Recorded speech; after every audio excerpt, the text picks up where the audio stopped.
بتا سکتے ہیں. ایک جملہ ہے, میں نے ساری محنت اس جملے کے لیے کی ہے, بس صدقہ محمد و اہل بیت محمد. اور اس کے بعد وہ چکرا گیا جو گولا لے کے آیا تھا. اس نے کہا انہوں نے تو تھیوری کو ہی الٹ دیا کہ اگر سورج زمین کے گرد چکر لگاتا تو ہر وقت زمین پہ دن رہنا چاہیے تھا. تو کہتا ہے اچھا مولا, پھر آپ کے نظریے کے مطابق کیا ہے؟ امام نے کہا سنو, پہلے تو اس کی کریکشن کرو. یہ جہاں ستارے بنائے گئے ہیں یہ اپنی جگہ پہ نہیں ہے. ظہر کو یہاں نہیں, یہاں ہونا چاہیے تھا. عطارد کو یہاں نہیں, یہاں ہونا چاہیے تھا. مشتری کو یہاں نہیں, یہاں ہونا چاہیے تھا. چاند کو یہاں نہیں, یہاں ہونا چاہیے. پتا ہے یہ علم تو اپنی جگہ ہے, بتا وہی سکتا ہے جس کے سامنے بناؤ.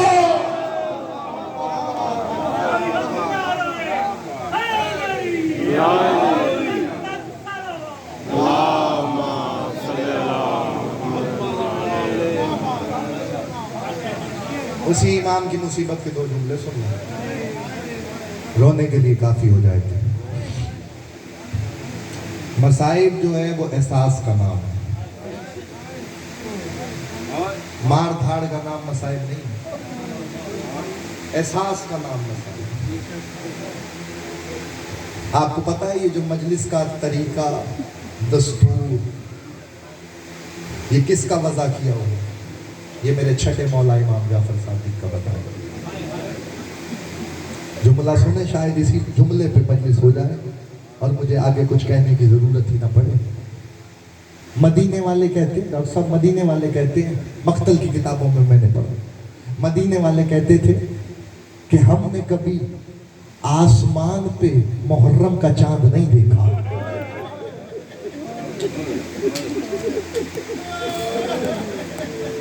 جعفر صادق کے گھر سے رونے کی آواز آتی, ہم سمجھ جاتے محرم کا چاند ہو گیا.